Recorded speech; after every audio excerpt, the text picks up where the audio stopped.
The next talk is by Ioana Vreme Moser, who is an artist, an engineer, an ex-ballerina, and will take us on a journey through fluid computers, handmade semiconductors, and cosmetic synthesizers, and promised us a lot of funky stuff, lipstick and colors. The talk is called Pirouette Machines, Fluid Components. It's your stage. Thank you. Thank you so much for having me.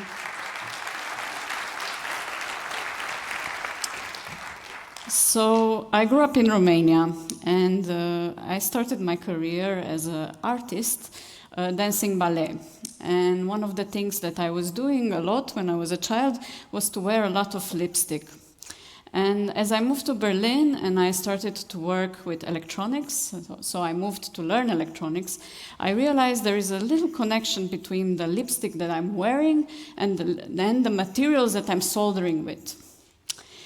I looked a little bit at the history of cosmetics, and I started to make a project, an alter ego, if you may say, named Coqueta.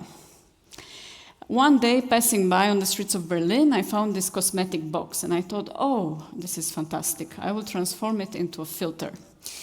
It was the time when I was learning electronics, and as I was applying cosmetics on my face, I would keep soldering and discovering how electronic circuitry works.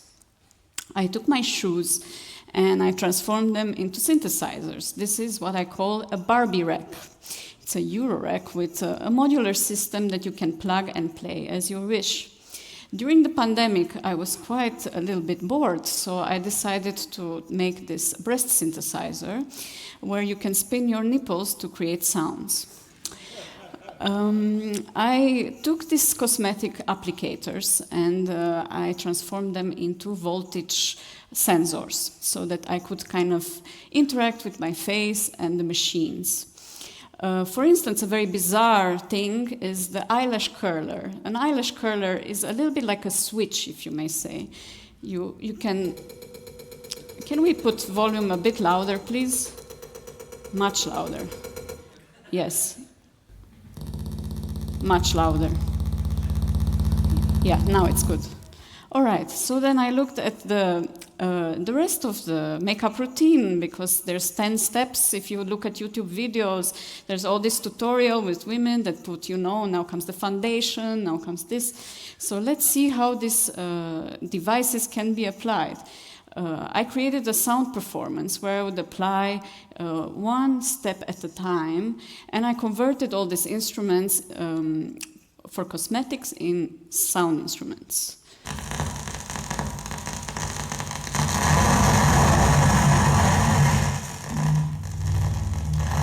Powder.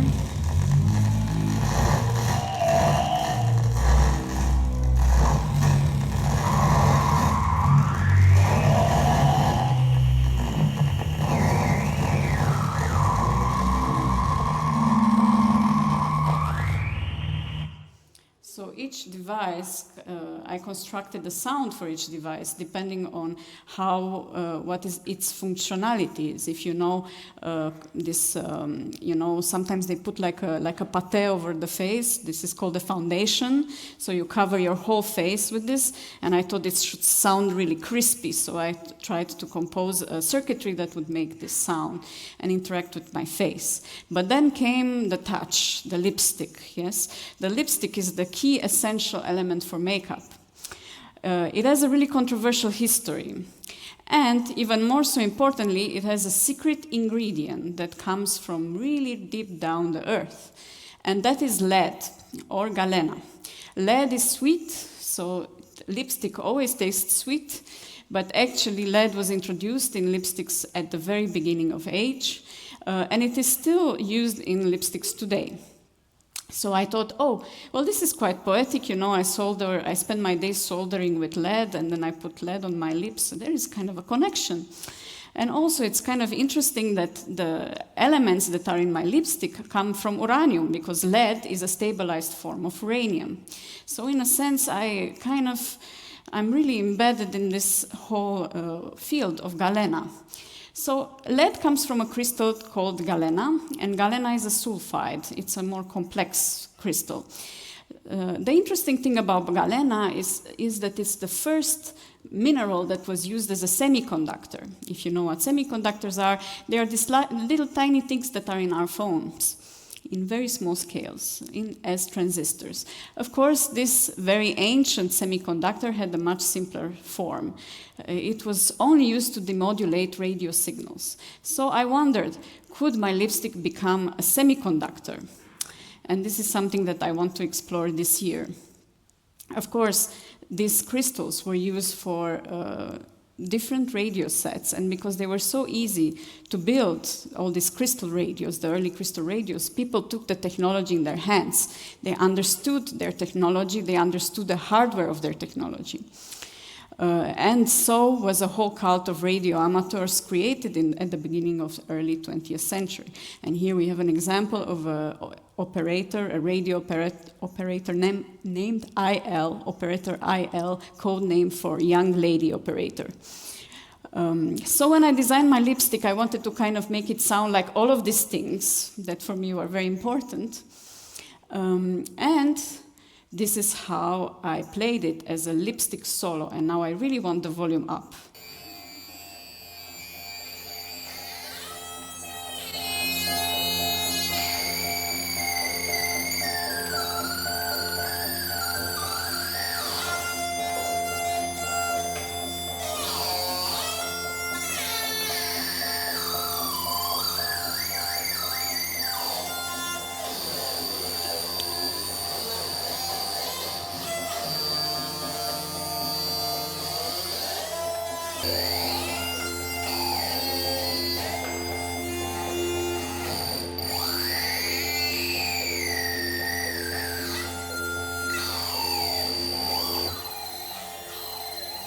I had a lot of fun with it. So, okay, thank you.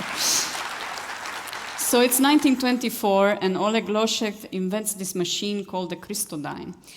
Basically, he takes a red crystal, like the galena crystal that was in my lipstick, but this time the crystal is called the zinc side, and he touches it with a needle in a very, very simple circuit like this one, an LC oscillator, composed of two components, a capacitor and a coil. And he manages to obtain an electronic oscillation for the first time from a semiconductor. Of course, we don't really know about him in the history of electronic music because he didn't patent his invention. He died in St. Petersburg during the famine. But we do know that there was a lot of interest in the 1920s around minerals and different special minerals. Here's a list of radio-sensitive minerals that you can use to create oscillations. Just to remind, this is way before the invention of the transistor. I was interested into this and I wanted to understand how I could build my own transistor. Because when you do electronics, you can build a lot of your components by yourself, like a capacitor, a resistor, you can name it. But not a semiconductor, that's really hard. So I set myself to recreate the circuit that Oleg Loshev made. And this is what I managed to do with, again, a mineral of galena this time, that tries to oscillate, really tries.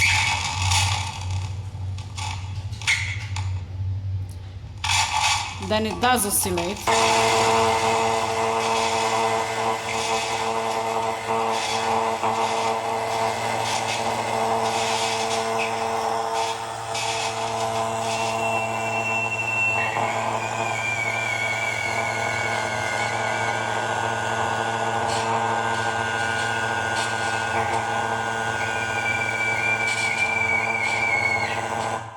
They almost scream.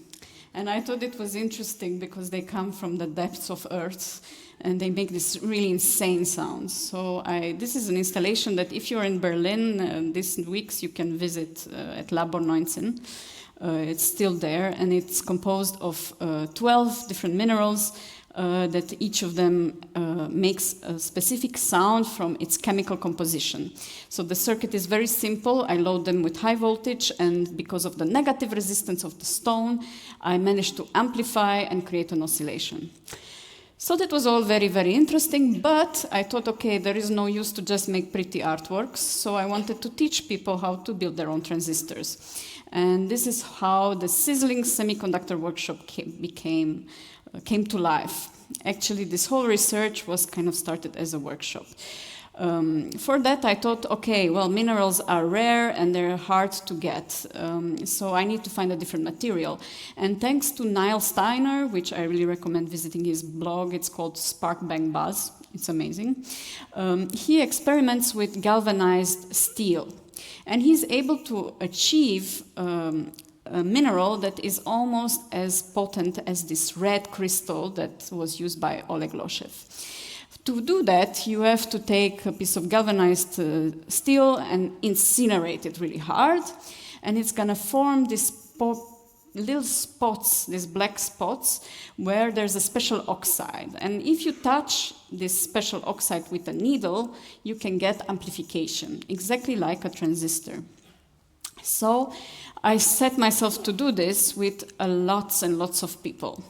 I've been teaching this workshop all around the world, and we've been building a lot of different instruments, such as this one. So these are instruments built by the participants.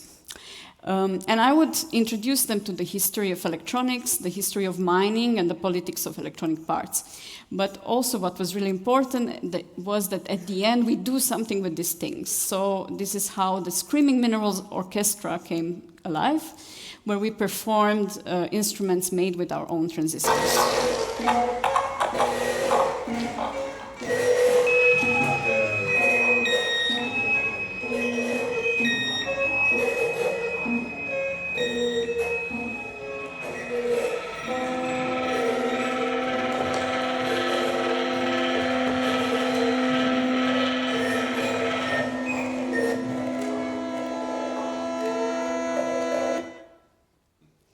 So, now a very different project. So just to come to an end, my works are a lot about the past of electronics and the history of electronics. But while I was working a lot with these machines and with these heavy metals and getting poisoned and inspiring all kinds of fumes, I wonder, isn't there another way to build these things, like all these machines that we want to build so much? Why do we desire to build these machines at the first place? And why do we want these computers all the time? So I wanted to go deeper in the history of computing, computing hardware. I'm not interested that much in the software, but I wanted to understand what other alternative forms are there for all of these things.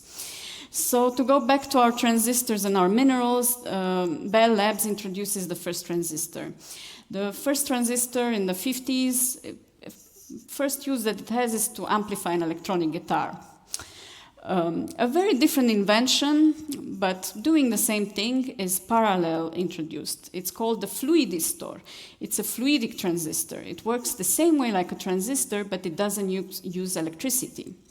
And this intrigued me very much, because you will not find this anywhere. It's like a hidden chapter of computer history. And I decided to go deeper and make a research project about this whole field of computer science named fluidics. So this is the fluidic transistor, and it's a remade shaped by me. I had to dig it out of the patents, de-archive it, and remake the shape. And we're going to get into it, why it looks like this. What is this? It looks really weird. Well, if you look here on the left, you're going to see a beautiful CMOS chip. It's really rectangular, right? This is how we make our semiconductors, our computer chips look like this inside. On the right, there is something else. This is a fluidic chip. And you can see that the rectangularity of one domain is kind of really contrasted by this fluidics. So they both do the same thing. They are both logic gates, and they both compute. They just use different materials to do so, and they function very differently. One functions with electricity and is powered by minerals that scream, and the other one functions with fluids, air or water. So I wanted to understand, where did this whole thing come from? And if you look back into the history, you'll find that the earliest computers that we have actually worked with water. So this is a Persian computer. You can call it a computer if you may. It's a bowl that sinks, and depending on how much it sinks, so it has a hole in the bottom, it has also some gradations, and the time it takes to sink you can quantify. So our first need for a computer is to quantify units.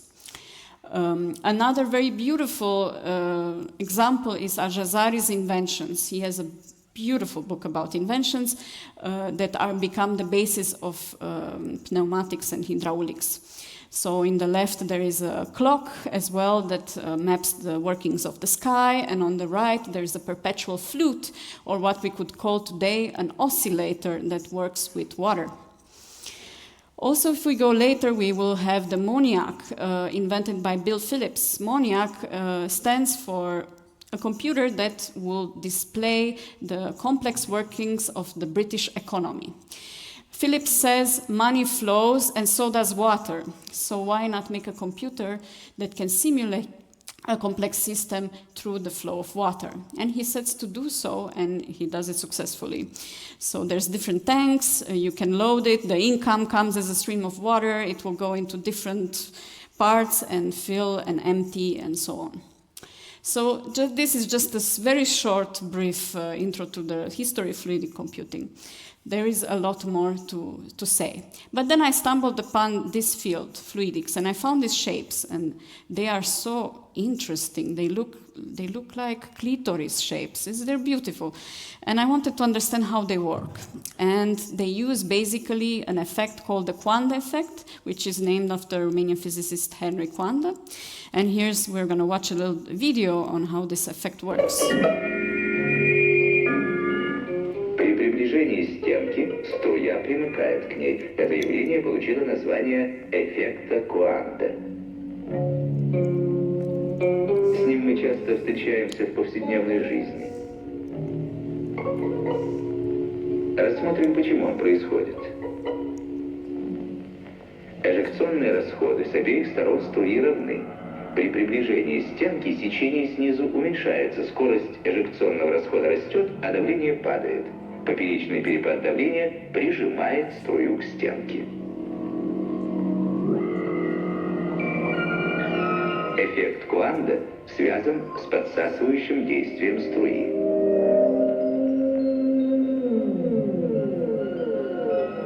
Эффект работает и на затопленной струе. На положение струи не влияет появление дополнительной стенки. Оторвать струю от стенки может сигнал управления. Если его снять, струя не возвращается к первой стенке. Таким образом, реализуется свойство памяти. So this is how you can create a fluidic transistor. Form follows function. These shapes are not there to be beautiful. They're there to guide streams of water or air in high speeds, so like jets that can switch from direction to direction, or that can exponentially move to create analog shapes. So you can both make digital shapes, digital computers, or analog systems. And what were the use for this? Why nobody has ever heard of them? Well, they were a bit of an obscure part of computer science, and they were mostly used for medical things, for respirators.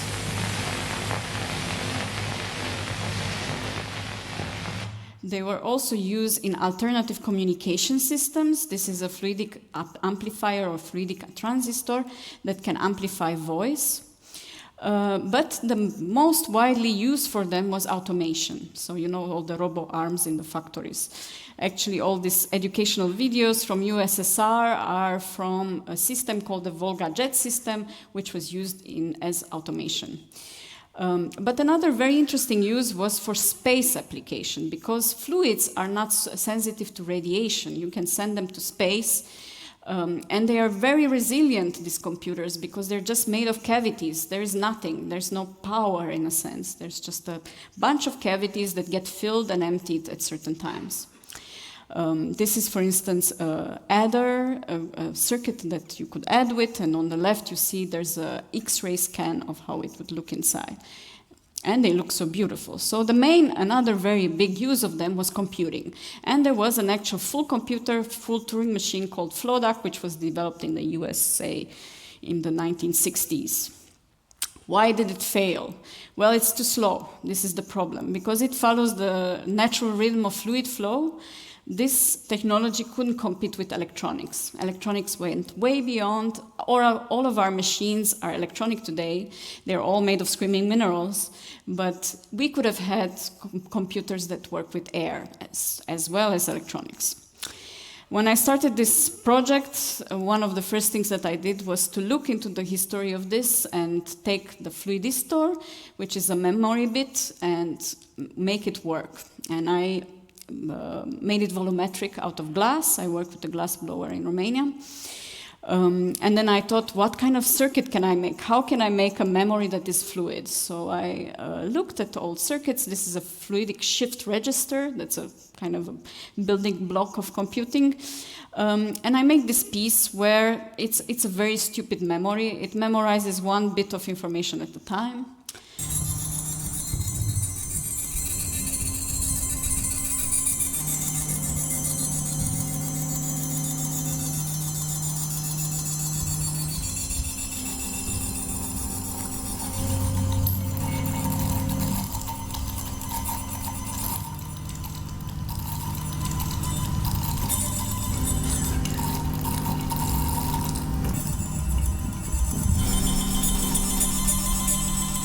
It also uses salt water.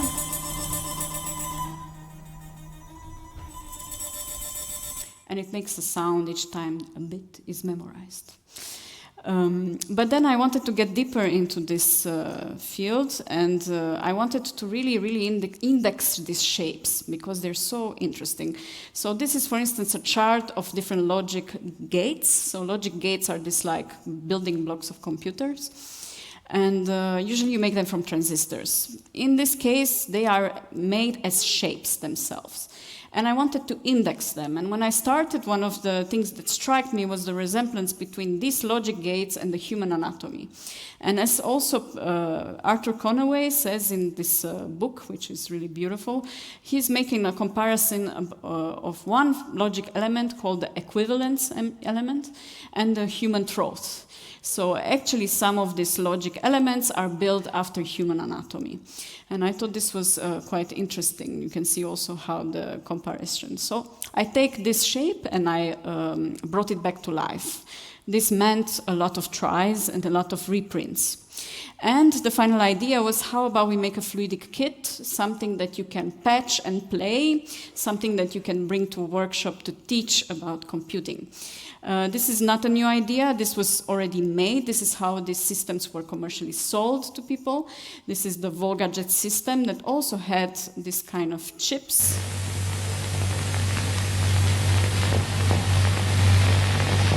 Такие элементы состоят из крышки и платы.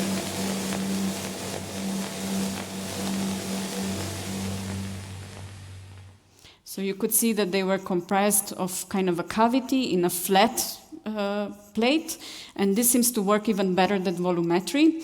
So I set myself to index and find these shapes in different patents, in different books. I went to the archives at the Technical University in Berlin, and currently I have way more than these. I have around I think 30 shapes. Yes, and they will be all published in a book, thanks to one lady that is in the public here.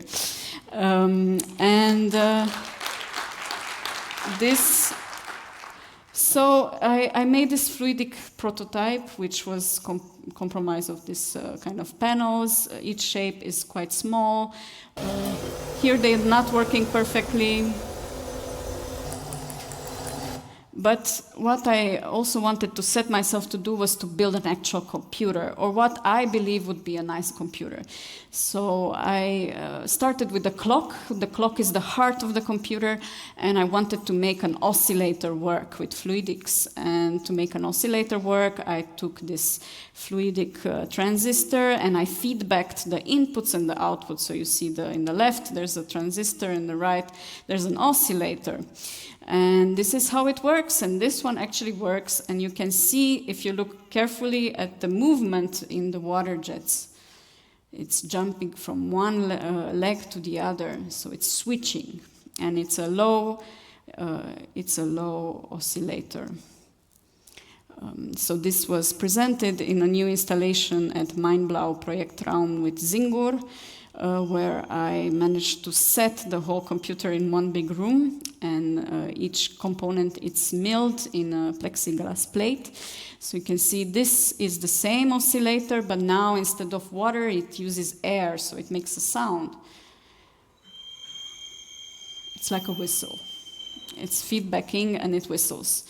Then when I looked at the process, the bellows of my computer, I wanted to find elements that do computation, but that I also like their functioning. So for instance, this is a pulse shaper from bowels. I took the exact model and I remade it with the shapes and the geometries that I already knew that work. This is an AND gate, if you know electronics, and yeah, it's a basic logic gate. You can use it to compose more complex circuits. In the left we have, for instance, adder that you can add up 2 digital digits. On the right you have a subtraction circuit with 2 AND gates and a fluidic amplifier. You can build comparators, so you can work with analog systems as well. This is an AND gate with a fluidic amplifier. And thank you. And this is how I tried to map all these different elements and to make a processing unit. Of course, it's a much more of a speculative device than an actually functional device, because then there's gravity, water didn't climb as much as I wanted to, I couldn't put all the pressure, so there's also this aesthetical kind of limits, since it's an artwork, but I did manage to make it work, and here's the processing unit part. You can see the pulse shaper is working, there's a delay line, yes, that's a delay, and it did also make sound, so there were 2 parallel circuits. One was for air and one was for water, and the one for air was comprised of many oscillators. The comparator was not doing a good job here, but anyways, here is a subtraction circuit.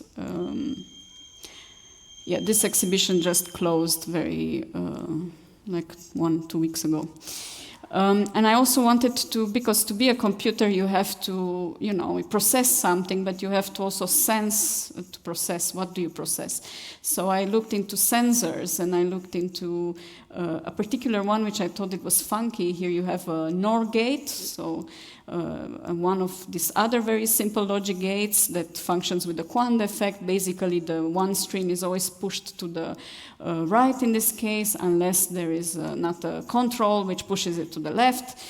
And if you mix 2 of these elements, you get this funky structure which can function as a sensor for sensing when there's water, but it can also behave as a bubble machine. So in my case, it didn't really work as the sensor that I planned to, but it worked as a bubble machine. And here you can see it. It's paired with another part of a circuitry, which is a vortex amplifier. So here's on the left the sensor. And this is kind of the first input of the machine. And it's picking up when there is air in this vortex amplifier and then making a sound. Yep, and then I thought, okay, I have all of these elements and now I need to patch them together. And I looked at how people would patch, because of course it's in a way a very modular system. You take the inputs, you connect them to outputs, and this was done very speculative. I came up with an idea of how I wanted to patch them, but it ended up in chaos because there are many, many tubes, and this is how the final system looked like from above. It has also an output device, this very big plate at the end. It's mixing everything together. It's like a summer, you would say. But it's mostly, the piece talks mostly about this technology that tries to be something else, tries to show another form for our hardware. And this is what I thought it was interesting about it. And this is why I'm archiving it and I'm trying to present it to the world, because maybe it can help us understand how we can build machines that are more resilient and are slower, which slower can be better, I think. And yes, I think that's it. I'm done for today. Thank you.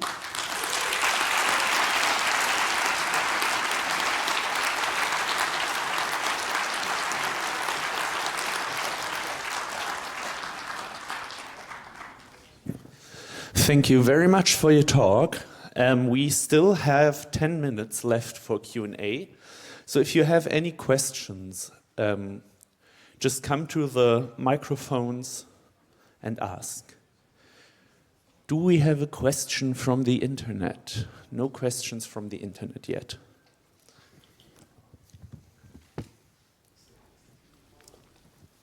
Hi, thank you for the talk.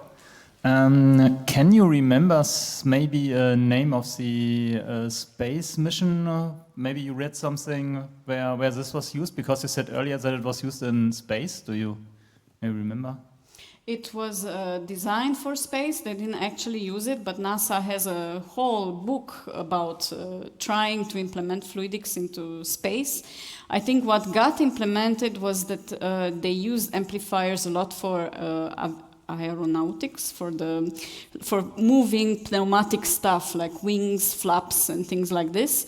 And this is still in use in all airplanes. So a lot of these airplane wings are powered by this. But the exact mission, I don't think they sent a computer, fluidic computer. They designed one for this. You can find, I can give you the name, it's in a NASA booklet, the idea for it, but it never actually happened, I think. It was more as an utopic idea of like, let's build a computer made of air. Yeah. Then microphone 6. Thanks for your talks. I was wondering if, how are you like pushing the fluids into your systems? Are you using some kind of motorized system or gravity, physics, I don't know? Yes, I'm cheating. I'm using pumps, but the idea would be at the end to use this kind of gravity pump, so gravity system that you can use by adding different pressures and cavities. And there's a lot of models that exist like this, including this inventor Al-Jazari that I was showing. He has a lot of systems that worked like that. But for now, I was not using this because it was insanely crazy to... also, the pressure needed is very high, actually. This is a big problem. Like, I need to find a way to create a pump, a gravity pump that can deliver as much pressure. But it's in the working. Also for the air system, the same problem. With the air system, I'm designing now a bellow, like in the organs, you know. Because for now I was using compressed air, and I want to make it completely electronic free, to say. So manual powered. But it's in progress. Then microphone 4. Hi, thanks for the talk. It was really, really interesting.